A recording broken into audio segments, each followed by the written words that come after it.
bienvenido en nuestros estudios al ingeniero Juan Cristóbal Lloret, asambleísta independiente por el movimiento Alianza País. Bienvenido, asambleísta Lloret. Al momento cabe indicar que Alianza País nos confunde un poco en cuanto a en dónde se encuentran sus miembros. Ustedes al momento, o usted al momento concretamente, actúa, entendemos, como Revolución Ciudadana, una de las alas que ha quedado de Alianza País, con intención también de configurar un nuevo movimiento que reiteradamente no ha sido aceptado oficialmente por el Consejo Nacional Electoral, que es Maná. De cualquier manera, vamos a tratar este tema de las próximas elecciones, cómo se perfilan, en dónde están las que fueron figuras del movimiento Alianza País.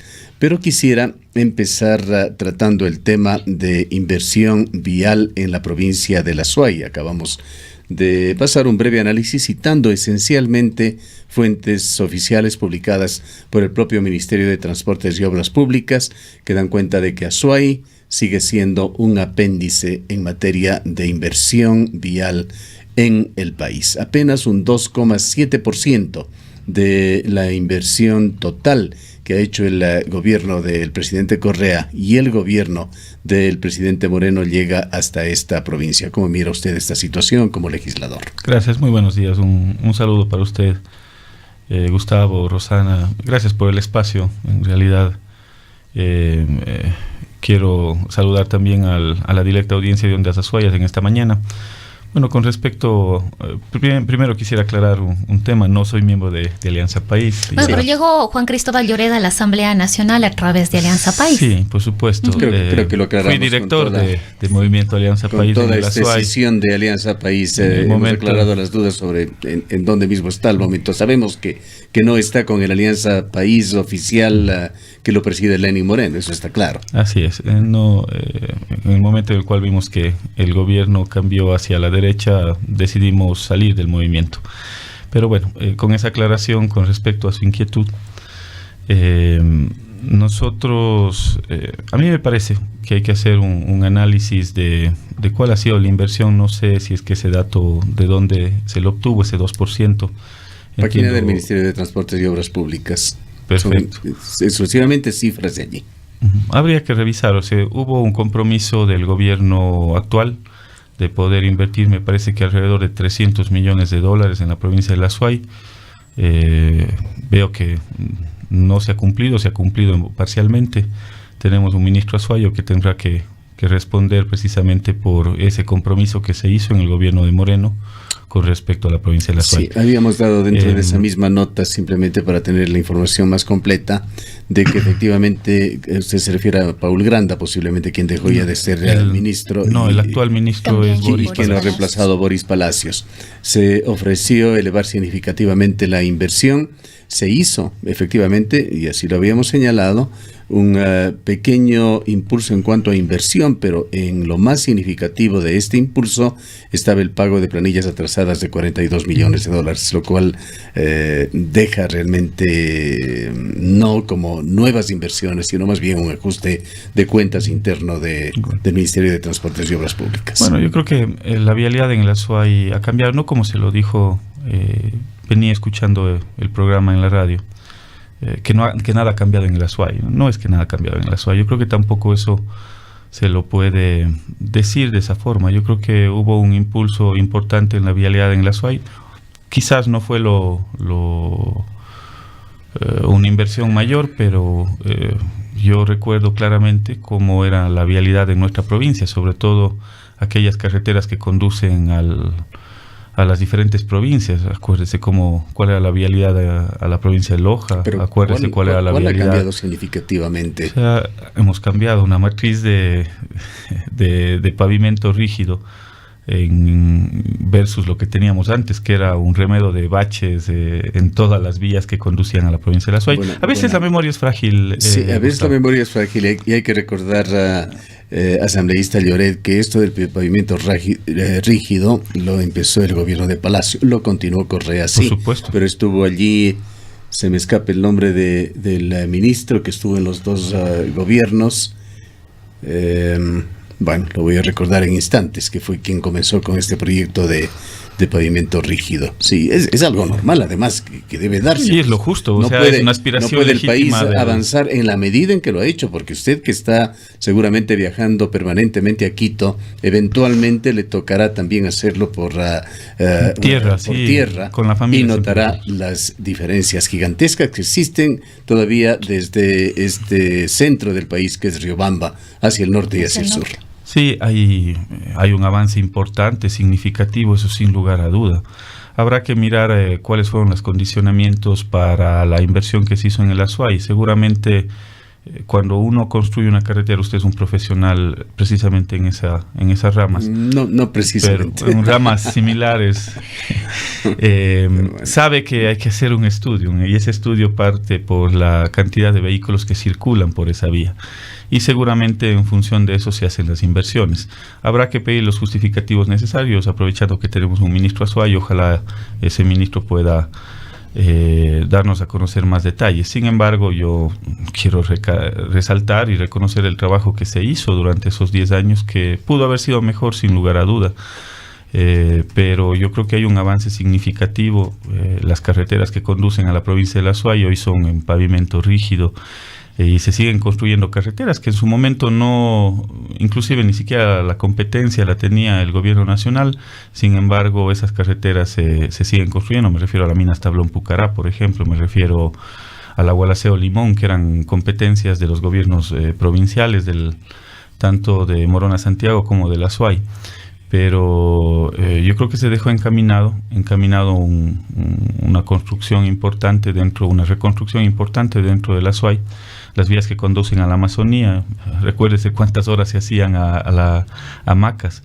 Yo sí me acuerdo, eran alrededor de 9 horas en un camino de tierra.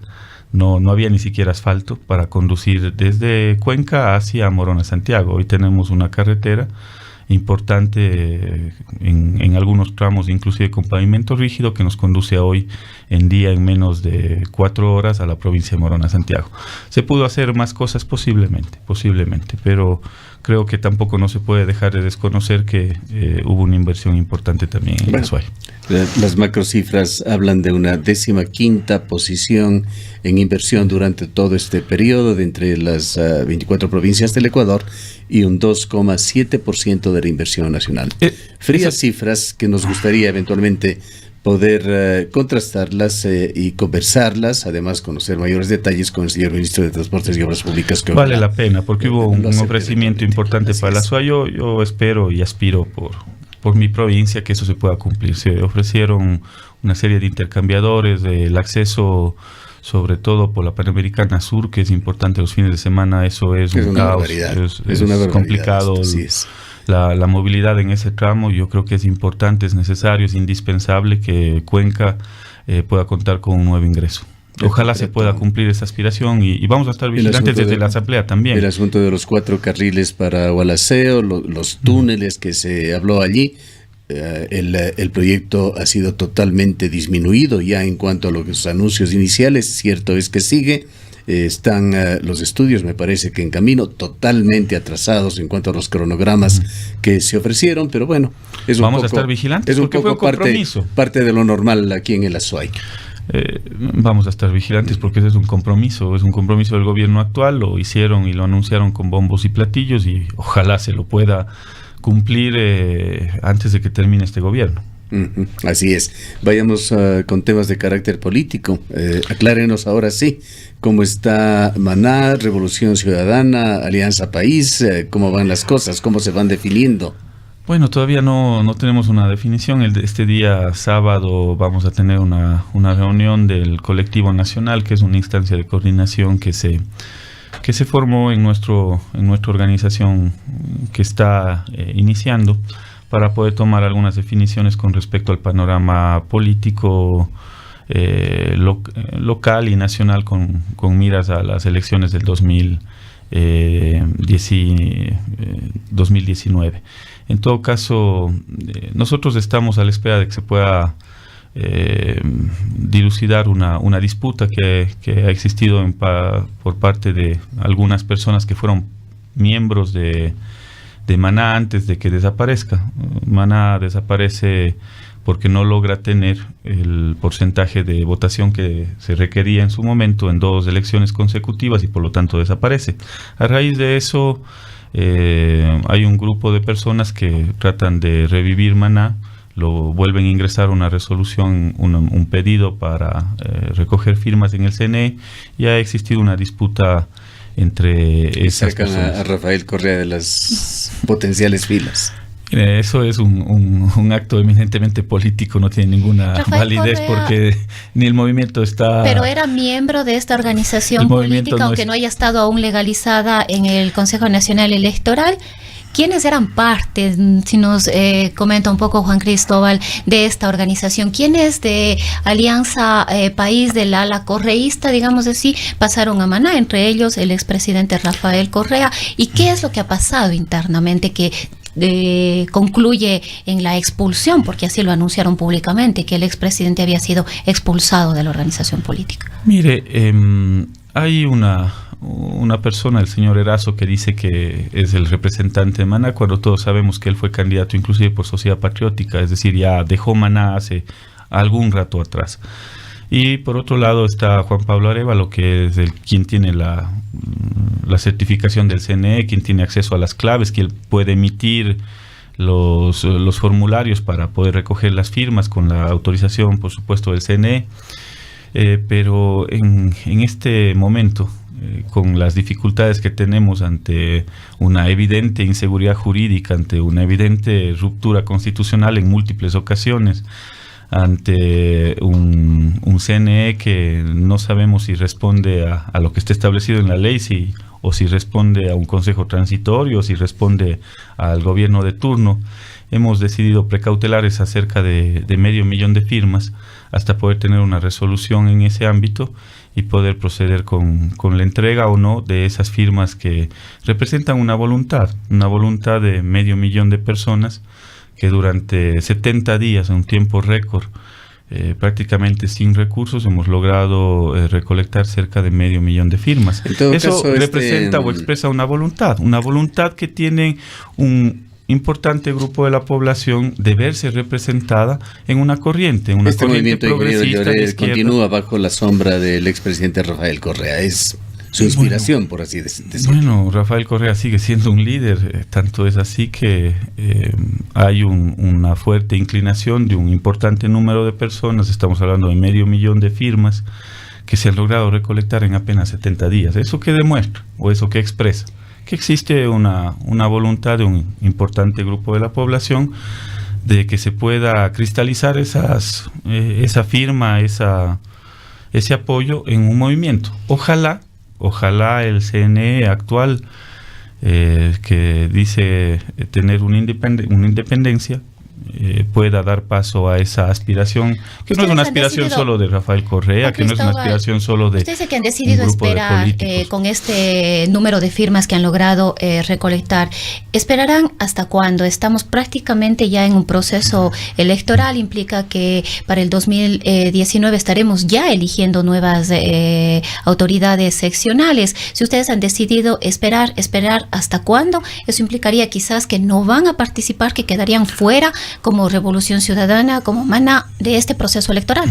Ante una serie de bloqueos que hemos tenido, y es público y evidente, ¿no?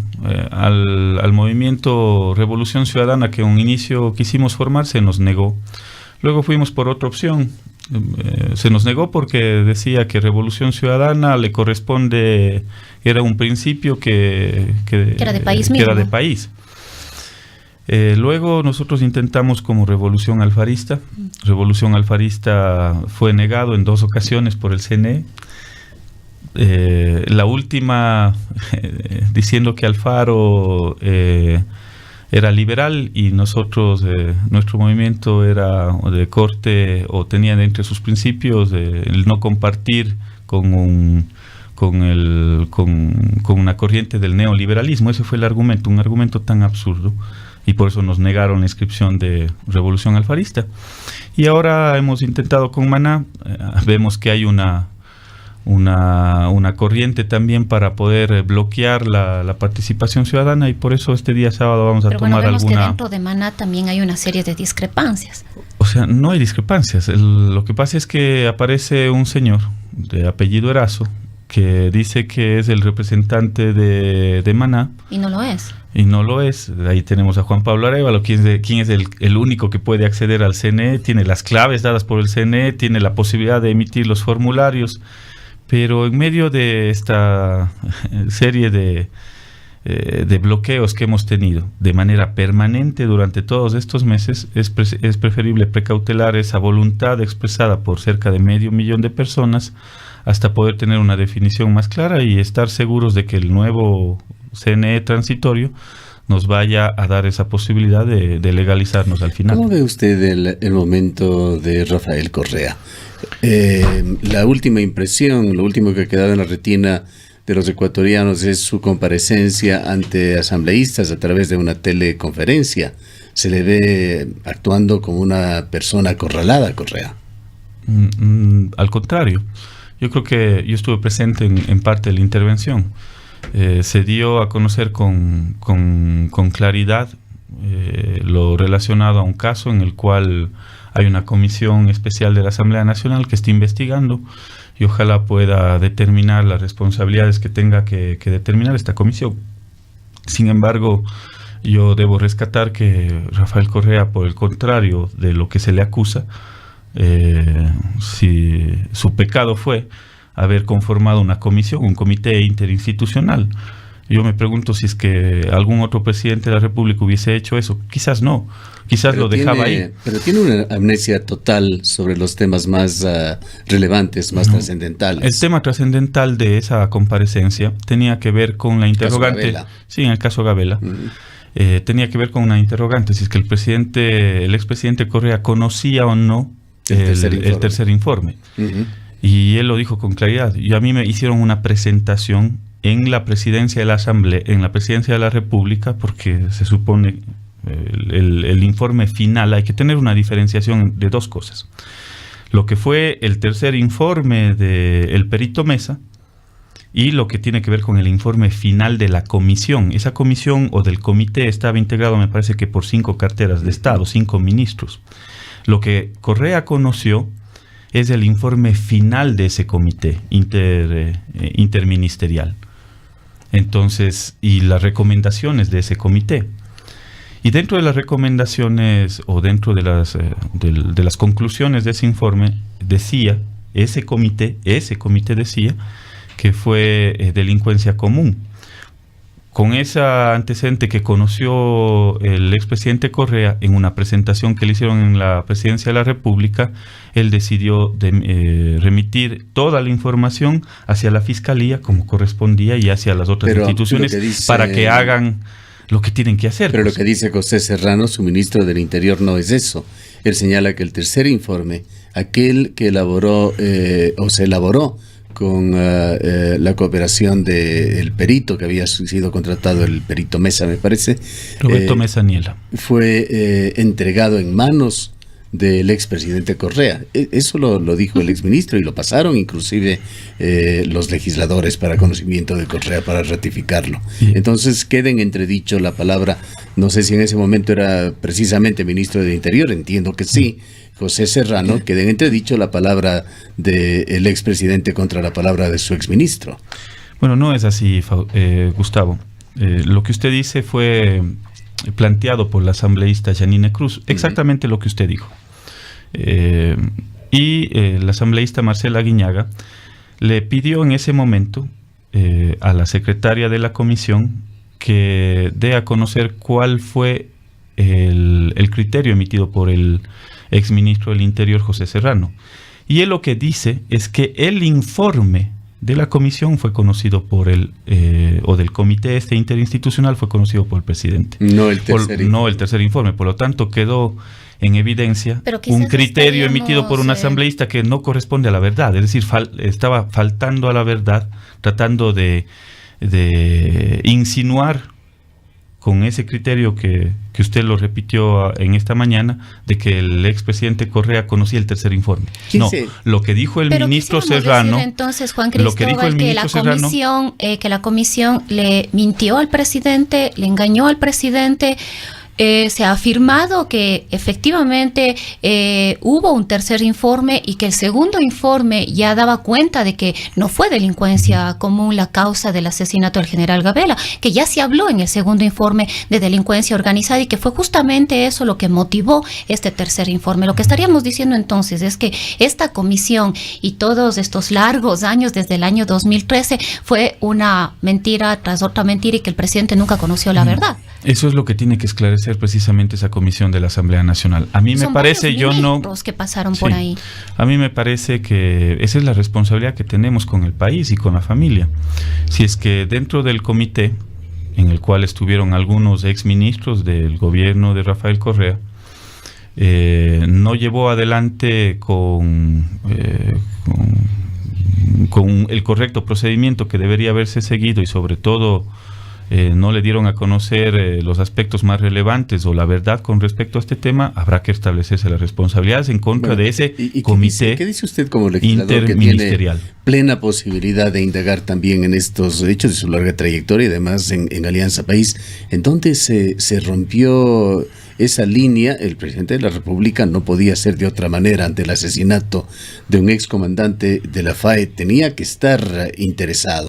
¿En dónde se rompió esa línea que habría bloqueado supuestamente que ese tercer informe llegue al presidente? Es muy grave, Gustavo. Yo estoy a la espera de que esta comisión desde la Asamblea Nacional, en el cual están representadas todas las fuerzas políticas, nosotros tenemos ahí a Marcela Guiñaga como parte de nuestra bancada, puede esclarecer precisamente esa interrogante.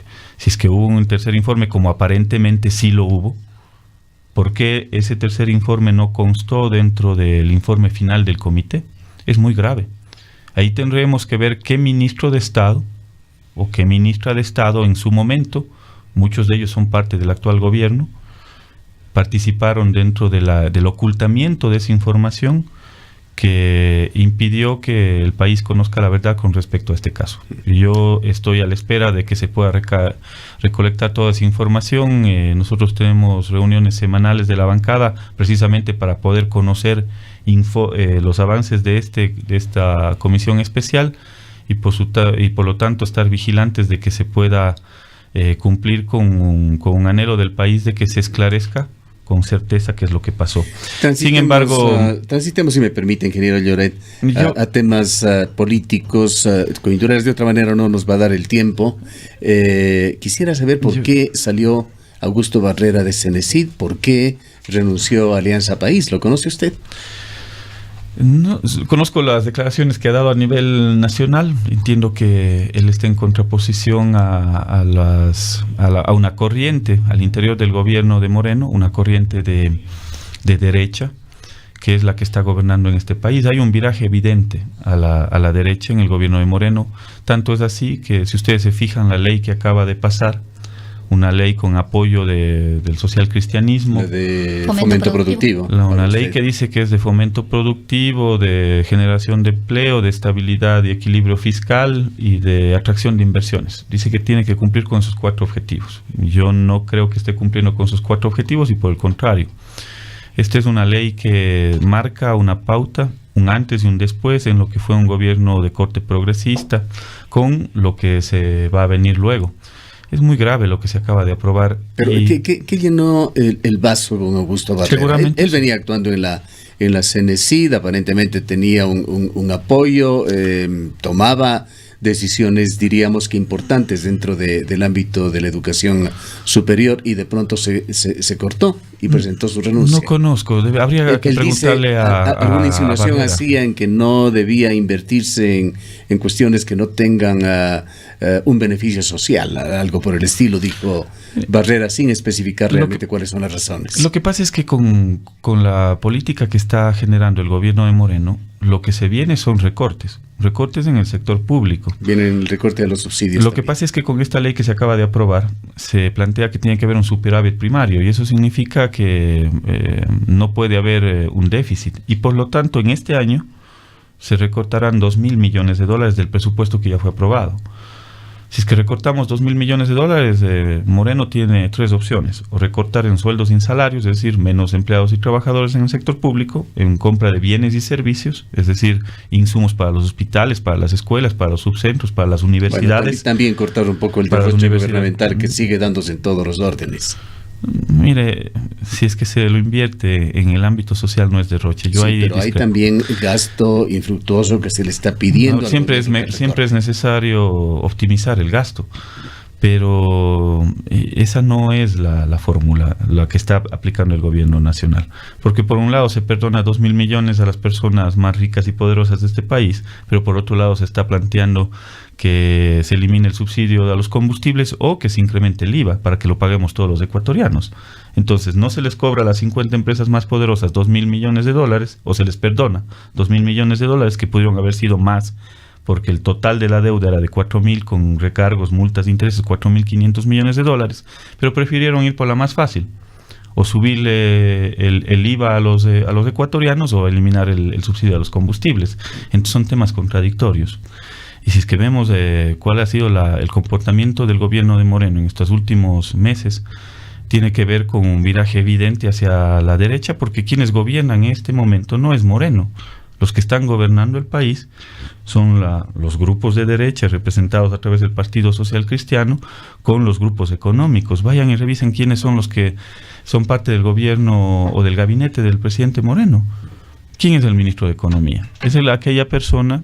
Yo no tengo nada en el ámbito personal, más bien me parece un buen muchacho, pero es quien representaba los intereses del comité empresarial, pues nada más y nada menos el comité empresarial ecuatoriano. Entonces la corriente o la visión de este proyecto de ley que se acaba de aprobar va en función de un modelo empresarial, más no de revisar las condiciones macroeconómicas del país, y más aún cuando tenemos una economía dolarizada. Si ustedes revisan qué es lo que ha pasado en el país en estos últimos meses, sobre todo, vemos que para poder proteger la dolarización se necesitan dólares en el país, porque si no vamos a salir de la dolarización, pero eso no está ocurriendo. Resulta que el sector privado es el que está sacando dólares del país. ¿A través de qué? A través de las importaciones. Y el sector público es el que está ingresando dólares a la economía, no el sector privado. El sector público, ¿a través de qué? De la balanza comercial petrolera. Si ustedes revisan entre el 2017 y el 2018, en la balanza comercial se ha perdido 900 millones de dólares.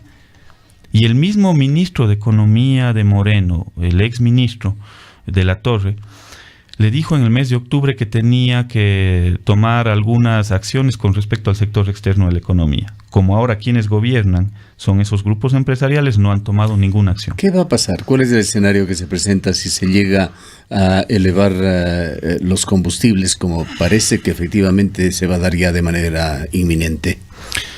Es increíble, yo no estoy de acuerdo con eso. Es una medida que no obedece a lo que el país necesita en este momento. El país necesita en este momento blindar la dolarización, pero en esta ley dejan abierta la puerta para que los empresarios puedan sacar sus capitales sin pagar el impuesto de salida de divisas. Entonces, por un lado se dice que se quiere defender la dolarización, pero por otro lado a los empresarios les permiten que saquen sus divisas, sus utilidades, y si es que los dejan en el país, tienen que pagar el impuesto a la renta. Pero si sacan, se elimina el pago del impuesto de salida de divisas. Yo me pregunto, ¿qué empresario, si la ley era de atracción de inversiones, va a dejar su capital en el Ecuador si tiene que pagar el impuesto de salida de divisas? Bueno, si lo saca... Pero la otra pregunta también puede hacerse, ¿qué empresario, sabiendo que cuando tenga que sacar su dinero del Ecuador tiene que reducir en un 5% el valor de ese dinero, va a invertir en el Ecuador? Entendemos que eso es el espíritu de lo que se está buscando, incrementar la inversión extranjera en el país. Sí, pero se planteó una normativa dentro de esta ley que le dice, si es que el empresario deja el 50% de sus utilidades en el país, reinvierte el 50%, el otro 50% puede sacar sin pagar el impuesto de salida de divisas. Pero si es que deja ese 50% en el Ecuador, hay empresarios que dicen, no, yo quiero dejar todas mis utilidades en el Ecuador. Si es que deja todas sus utilidades, paga el impuesto a la renta. Entonces es torpe la medida que acaban de poner, Porque si es que yo dejo el 100% de mis utilidades, no el 50%, el 100% de mis utilidades en el Ecuador, tengo que pagar el impuesto a la renta.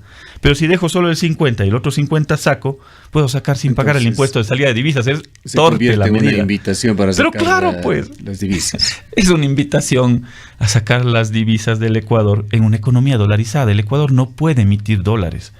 El Ecuador, la única forma de que ingresen dólares es vía importaciones, vía crédito. Le preguntaba, ¿qué escenario ve usted si efectivamente se suben los combustibles, más allá de que esté de acuerdo? Un escenario totalmente complicado. Resulta que va a haber un costo social que lo va a terminar pagando los más pobres, pues los que menos recursos tienen. Pero es evidente lo que se viene. Entonces, cuando existe un modelo que no defiende a los trabajadores y por el contrario se va en contra de los trabajadores, como el gobierno de Moreno, porque aquí se ha dado un tema, y cuando dicen que quieren combatir la corrupción, se llenan la boca diciendo que están tratando de combatir la corrupción. Hoy vemos cómo con esta ley se deja en evidencia una impunidad total con respecto al derecho que está consagrado en la Constitución y las utilidades de los trabajadores. ¿Por qué? Y solo con esto termino, porque esto tiene que saberlo el pueblo azuayo. En esta ley se acaba de aprobar la remisión de multas, recargos e intereses. Si es que una empresa se acoge a esa remisión, paga el valor que le estableció el SRI, pero no hay un recálculo entre lo que pagó al inicio y lo que está pagando actualmente, un recálculo de las utilidades. Le pongo el ejemplo de una empresa que me visitó el Comité de Empleados y Trabajadores de Repsol. Repsol tiene deudas pendientes o litigios pendientes desde el 2002 hasta el 2017, que están en un litigio judicial, en litigios administrativos, porque declaró un valor y el SRI estableció otro. Pero resulta que si es que le cobraran todo a Repsol y si es que hubiera que liquidar o reliquidar lo que está pagando actualmente versus lo que pagó en utilidades a los trabajadores, eso significa nada más y nada menos que $400 millones para 5,000 empleados y trabajadores. Estoy hablando de una empresa, Gustavo. Si es que esta empresa les pagara las utilidades, tendría que pagarles $400 millones a 5,000 empleados y trabajadores. Es decir, inyección de dinero a una economía dolarizada, porque esta empresa es una transnacional. Y si es que les pagara esos $400 millones, al Estado le tocaría cobrar $160 millones del impuesto a la renta a esos empleados y trabajadores. Entonces, ¿qué es lo que se está legalizando? Se está legalizando una doble contabilidad, se perjudica a los empleados y trabajadores en millones de dólares y se perjudica al Estado. Pero ¿acaso eso no es corrupción? Qué pena que estos argumentos ¿acaso no es corrupción? No se los presentó convincentemente mientras se discutía la ley en la Asamblea, que tanto tiempo tomó, además. Perdóneme, Gustavo, eso hubieron intervenciones durante todo el pleno en la Asamblea Nacional, mi intervención, la asambleísta Bonilla y prácticamente todos los asambleístas de nuestra bancada por escrito, le mandamos a la asambleísta Albornoz ese perjuicio. Ese es un grave perjuicio a los empleados y trabajadores, al país, y prácticamente se está institucionalizando por ley un modelo perverso de corrupción, de vergüenza, vergonzoso. Volvamos al tema de los combustibles y a lo que ven analistas. Señalan que esta medida va realmente a sacudir a las bases sociales del país, de que el gobierno perdería popularidad, que los índices de credibilidad del presidente bajarían significativamente, que podrían darse movimientos políticos que pidan la muerte cruzada y que podría haber un anticipo de elecciones. Este drástico escenario lo sustentan con argumentos analistas destacados como Decio Machado, por ejemplo. ¿Ve usted posible este panorama? Mire, es complicado el tema. Yo creo que no se están tomando las mejores decisiones, y en el momento en el cual se asuma esa decisión de eliminar, ya sea eliminar el subsidio de los combustibles o ya sea subir el IVA para que lo paguemos todos los ecuatorianos, va a haber un momento político complicado, complejo. Si ya de por sí vemos que la credibilidad del presidente Moreno cada vez está en caída, apenas 4 de cada 10 personas creen en el presidente actual, con estas medidas seguramente eso se incrementará. Pero el tema es de fondo, más allá del ámbito político. Yo creo que hay otras medidas que pueden ser mucho más convenientes al país, como manejar el sector externo. Ya lo dijeron en octubre del año anterior y no lo están haciendo. O O sea, cuando siempre nos preguntan, dice, ¿usted qué opina? Estoy contrario a esas medidas. Bueno, entonces de una alternativa, ¿cuál es la solución? Yo le puedo dar dos soluciones o dos alternativas que me parece que son viables. Una, manejar el sector externo. Es decir, cómo evitamos la salida de dólares vía importaciones y cómo hacemos que esos dólares se queden en el Ecuador. Y para eso se requiere tener una política exterior, una política del manejo de la economía externa que no lo hemos tenido. Es decir, habrá que mirar cómo focalizamos en las materias primas que se necesitan para la producción en el Ecuador, porque al mismo tiempo estamos ayudando a la industria nacional, para que eso se mantenga sin aranceles y con incentivos. ¿Esas ideas las está materializando usted en proyectos de ley para la Asamblea? No se requieren, porque las iniciativas en el orden económico tienen que venir solo del Ejecutivo, no pueden ser desde el Legislativo. Eso es parte de lo que dice la Constitución. Es decir, si yo quisiera ingresar una propuesta económica a la Asamblea, no lo puedo hacer. ¿Pero cómo va? Porque tiene que venir ¿Con qué medidas va a impedir, por ejemplo, de que sigan saliendo dólares por las importaciones, prohibiendo las importaciones? No se puede, porque existen convenios firmados con organismos internacionales, la Organización Mundial de Comercio, pero sí se pueden poner sobretasas, salvaguardias, como se lo venía aplicando en el gobierno anterior. ¿Por qué? Porque eso nos ayuda a sostener, a reducir ese incremento en las importaciones que ha sido abismal en los últimos meses, sobre todo en lo que tiene que ver, o exclusivamente en lo que tiene que ver en suntuarios. ¿Está consciente usted, ingeniero Lloret, en productos suntuarios, que Ecuador es uno de los países más caros del mundo? ¿En relación a qué? A cualquier producto extranjero de calidad que se quiera conseguir aquí. Bueno, usted váyase a Colombia, váyase a Perú, váyase a Estados Unidos, váyase a Europa, compare los precios al consumidor. Sí, pero es que hay que tener... Pero usted sugiere que, pero se pongan estamos comparando dos cosas. Más impuestos, que se pongan salvaguardias. Pero estamos hablando de los productos suntuarios, Gustavo. Hay que entender cómo se maneja la economía cuando una economía es dolarizada. Colombia, Perú y todos los países que usted acaba de mencionar no tienen una economía dolarizada. Ellos tienen la capacidad de emitir moneda, ellos tienen la capacidad de devaluar. Cuando usted no tiene política monetaria, Ecuador no tiene una política monetaria porque no puede emitir dólares, pues. Entonces tiene que manejarse con políticas fiscales. La forma que usted está sugiriendo es de cargar de impuestos, de tasas, para llegar a productos que son prácticamente prohibitivos y con eso impedir que a través de las importaciones se salgan los dólares. Permítame explicarle cómo en una economía dolarizada, cómo se puede manejar una economía dolarizada. Cuando no tiene política monetaria, el gobierno tiene que echarle mano de dos temas que son trascendentales, ya sea una política de manejo exterior, es decir, balanza comercial, o una política fiscal. Ya vemos que las reglas fiscales que plantearon acá son reglas que le ponen una camisa de fuerza al gobierno. Algo se mejoró en el veto, porque se decía en la ley inicial que el gobierno no puede... prácticamente no se puede emitir bonos para que puedan ser comprados por el Banco Central ni por el BIES, o ya le dejaron solo para que no puedan ser comprados por el Banco Central, sí por el BIES, porque eso hubiera sido ya el colapso total de una economía. Cuando uno no tiene una política monetaria, tiene que recurrir a la política fiscal, que veo que no lo están aprovechando. Una economía dolarizada se puede aprovechar aún más esos excesos de liquidez de algunos otros actores del sector público. Y segundo, se tiene que echar mano de la política externa con respecto a la balanza comercial. ¿Qué es lo que vamos a lograr con eso? Que los productos suntuarios, suntuarios, sí, seguramente se podrán encarecer, pero el producto suntuario no es que lo está consumiendo todos los ecuatorianos, lo está consumiendo una parte de la población. Y segundo, lo que le da la posibilidad es de que la industria local, la industria nacional, sí tenga capacidad competitiva con respecto a otros países. ¿Por qué? Porque no se debería se debería mantener una política arancelaria diferente para aquellos bienes que se requieren para la industria. ¿Por qué? Porque con eso hacemos mucho más competitivo o por lo menos en igualdad de condiciones con respecto a Perú, con respecto a Colombia, que ellos sí tienen la capacidad de devaluar la moneda. Acuérdese lo que nos pasó en el 2015. Colombia y Perú devaluaron su moneda y nosotros teníamos dólares. Nuestra industria se volvió, prácticamente no podíamos competir.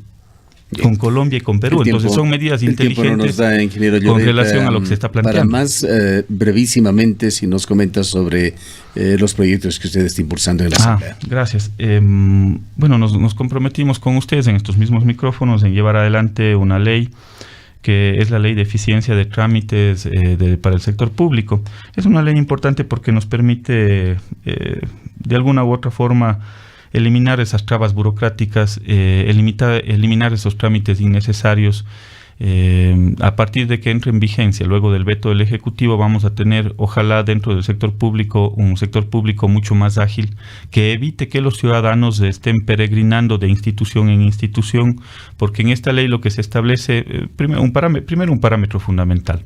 Esta ley establece el control ex post, es decir, yo entrego los documentos, todo lo que me pide la institución, y ellos hacen el control ex post hasta tanto yo ya tengo el permiso.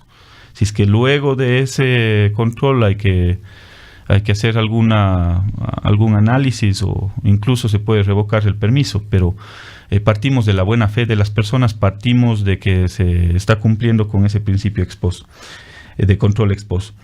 Segundo, se está planteando que existe una plataforma única, una plataforma informática. Todas las instituciones del Ejecutivo tienen que, obligatoriamente, les damos un plazo de 1 año para que se implementen plataformas en línea, no solo para la realización de trámites, sino también para la realización del pago de esos trámites. Es decir, usted, Fausto, desde su computadora, Gustavo, desde su computadora, usted puede acceder a cualquier institución pública, hacer ese trámite en esa institución e inclusive hacer el pago. Con eso evitamos traslados, evitamos viajes de los ciudadanos, evitamos esas famosas colas que tenemos al interior de algunas instituciones públicas, y también les estamos obligando a las instituciones públicas, y aquí en esta ley se incorporaron inclusive los gobiernos autónomos descentralizados, es decir, los municipios también son parte de esta ley, para que se conecten a una plataforma única del gobierno. Nosotros tenemos la DINARDAP, la Dirección Nacional de Datos Públicos, que maneja toda la información que puede ser considerado pública de los ciudadanos, y por lo tanto ya no se requiere ya no se va a requerir en las instituciones públicas que lleve la copia certificada de su título, que lleve la copia la copia a colores de su cédula de identidad, la copia a colores del certificado de votación. Si usted puede acceder a través de la DINARDAP a toda esa información, ya no se requiere, pues. Entonces, de alguna u otra forma estamos coadyuvando para que los ciudadanos puedan acortar los tiempos. Modernizando un poco las cosas. Y me parece que es importante porque eso nos va a ayudar. Hay otra pregunta que viene desde el público, sí, claro, a través de las redes sociales, ingeniero Lloret, y con esto concluimos. ¿Qué piensa usted con respecto a este movimiento que ha sido de alguna manera lanzado en la provincia de La Azuay, el movimiento Vamos? Bueno, entiendo que no es una organización política, es una corriente dentro del mismo gobierno. Una corriente que de alguna u otra forma se decía progresista, que yo creo que ha pasado mucho tiempo dentro de un gobierno de derecha y que debieron haberse dado un paso al costado hace algunos meses atrás. Yo no puedo entender cómo todavía existen funcionarios dentro del gobierno de Moreno que luego de ese evidente viraje a la derecha, aquellos que se decían ser izquierdistas, aquellos que se decían reivindicar la lucha de los trabajadores de la patria, lo primero que deberían hacer es dar un paso al costado de ese gobierno, que es un gobierno neoliberal, que es un gobierno de derecha, que está regentado por las fuerzas de derecha, porque esa fue parte de la salida de Barrera, porque Vamos? La corriente de derecha... Me está confundiendo, ¿qué es Vamos? ¿Es derecha, es izquierda? ¿Son disidentes? Ellos dicen ser de izquierda. ¿O son quienes fortalecen la línea de la derecha? No, Vamos es una corriente de izquierda dentro del gobierno de Moreno. Hay corriente de izquierda. Una corriente que dicen ellos ser de izquierda. Pero si es que dicen ser de izquierda, ¿cómo van a estar en contra de las utilidades de los trabajadores? Pues, y beneficiando los intereses de las transnacionales. Entonces, lo primero que deberían hacer, si es que son coherentes, yo veo que más bien algunos están en función de intereses personales o de intereses políticos coyunturales con miras al 2019, porque si no, caso contrario, deberían dar un paso al costado, pues. Yo no puedo estar en un gobierno, si es que yo defiendo los intereses de los trabajadores y veo que mi gobierno, que mi presidente afecta a los trabajadores de la patria y beneficia a las transnacionales, yo no puedo ser parte de ese gobierno, pues. Entonces, si son coherentes, lo primero que deberían hacer es seguir el ejemplo de Augusto Barrera, pues. porque ahí hay una corriente y hay una disputa muy fuerte de lo que yo conozco en el gobierno, entre las corrientes de derecha, que son las que están ahorita manejando el país, y una pequeña resistencia de izquierda que quedó dentro del gobierno de Moreno. En cuanto a afinidades en la Asamblea, ¿usted actúa conjuntamente con Doris Solís en estas líneas desmarcadas de Alianza País? Sí, de los 3 legisladores que fuimos electos por Movimiento País, Doris y mi persona, estamos en esta corriente con Revolución Ciudadana. Lamentablemente Esteban Albornoz se quedó en el otro lado, pero para algunos temas, yo debo decirlo, más allá de las banderas políticas, trabajamos con los 2 colegas legisladores de Creo, con Esteban Bernal y con Lourdes Cuesta. La evidencia fue, por ejemplo, en esta última sesión con respecto al retiro de la presea Vicente Rocafuerte. Y otro dato que se nos quedó, para no quedar en deuda con nuestros oyentes, nos recuerda también un oyente, el ministro que era ingrato para nuestra memoria, Derlis Palacios. Él había iniciado efectivamente la pavimentación rígida en la provincia de La Suay. No tenemos tiempo para más. Gracias por su presencia, ingeniero Lloret.